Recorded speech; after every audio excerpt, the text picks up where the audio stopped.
इस वीडियो में जानेंगे पे स्लिप में लिखी हर एक टर्म के बारे में, क्यों ये सब टर्म जाननी इम्पॉर्टेंट हैं और कहाँ कहाँ हम अपने टैक्स बचा सकते हैं, ये सब इस वीडियो में।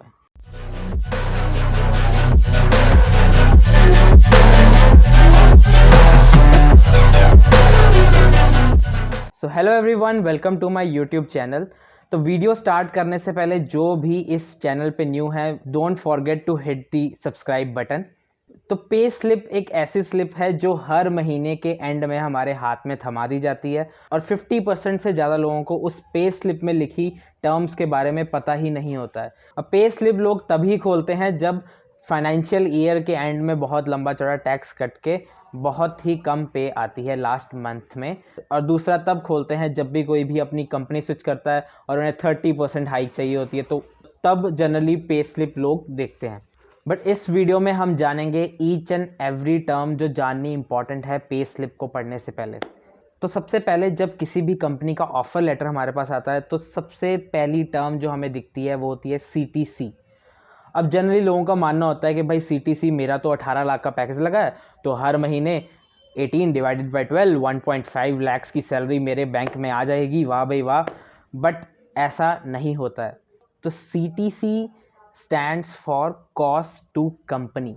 CTC वो वैल्यू है जो कंपनी आप पे डायरेक्टली या इनडायरेक्टली खर्च करती है हर साल। अब ये सारी अमाउंट हमें एक साथ नहीं मिलती है, कुछ पोर्शन होता है जो हमें मिलता रहता है और कुछ पोर्शन होता है जो हमारे ही ऐड होता रहता है, और कुछ काफ़ी और भी चीज़ें होती हैं जो हम डिस्कस करेंगे सारी इस वीडियो में। तो सबसे पहली जो टर्म है वो है ग्रॉस सैलरी। तो ग्रॉस सैलरी वो सैलरी है जो हमें मिलती है आफ्टर डिडक्टिंग टैक्सेस। हमारे बैंक में ये ग्रॉस सैलरी आती है। ग्रॉस सैलरी में फर्दर क्या क्या कंपोनेंट्स हैं? सबसे पहले बेसिक सैलरी। तो basic salary is generally 30 to 35% of the gross salary.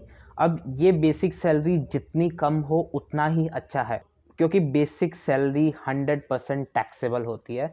इस पर पूरा टैक्स हमें देना ही देना पड़ता है, तो जितना कम हो उतना अच्छा है। तो सबसे पहला पार्ट तो हो गया बेसिक सैलरी, ग्रॉस सैलरी का। अब सेकंड चलते हैं HRA पे। HRA stands for house rent allowance.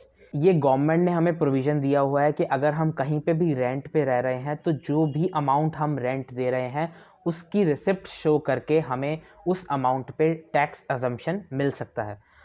तो HRA एजम्पशन के अंदर क्या क्या वैलिड पॉइंट्स हैं? सबसे पहला तो जितना एग्जैक्ट रेंट हमने दिया है minus 10% of the basic salary plus DA।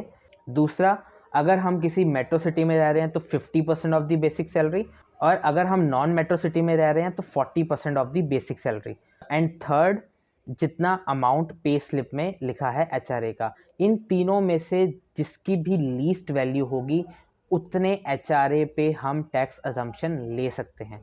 Then after HRA medical allowance आता है ग्रॉस सैलरी के अंदर। Then special allowance.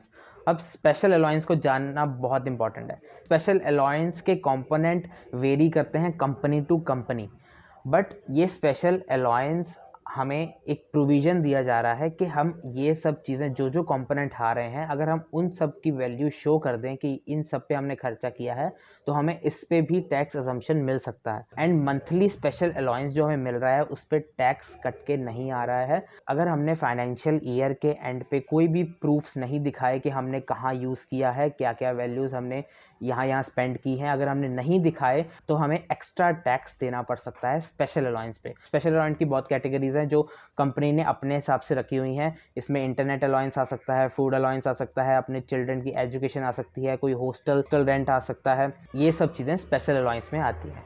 तो ये सारा पार्ट है ग्रॉस सैलरी का जो हमें मंथली मिलती है टैक्स काटने के बाद। Then coming to that part of the CTC जो इनडायरेक्टली कंपनी हमें देती है। सबसे पहले PF, प्रोविडेंट फंड। अब provident fund is 12% of the basic salary.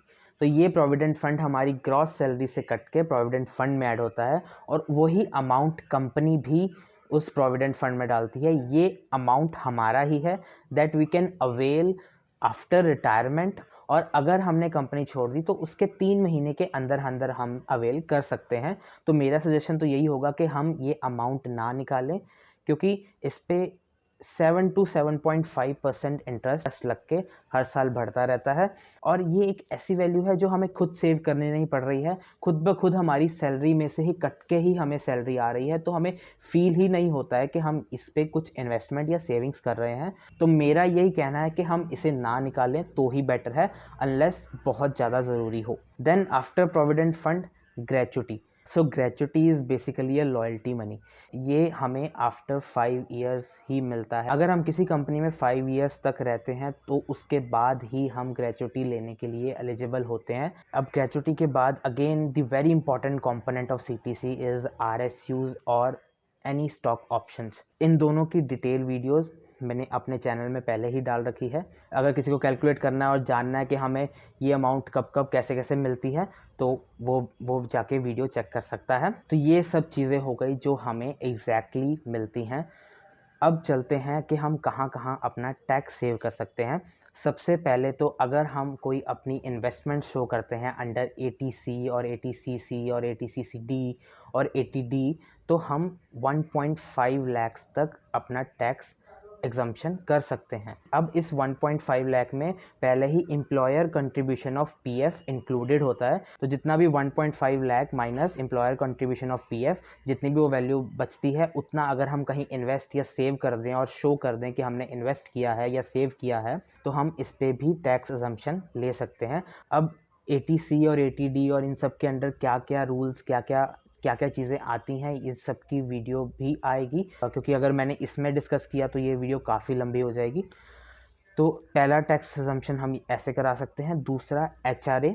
अगर हम कहीं पे भी रेंट पे रह रहे हैं तो हम अपना रेंट शो करके टैक्स एग्जम्पशन ले सकते हैं। और अगर, क्योंकि आजकल सबका वर्क फ्रॉम होम चल रहा है, और अगर हम कुछ अमाउंट अपने पेरेंट्स को देते हैं तो हम लीगली ये शो कर सकते हैं कि हमने कुछ अमाउंट एज एन एचआरए हमने अपने पेरेंट्स को दिया है, जिस पे टैक्स एग्जम्पशन हमें मिल सकता है। And then coming to third part, that is special allowance.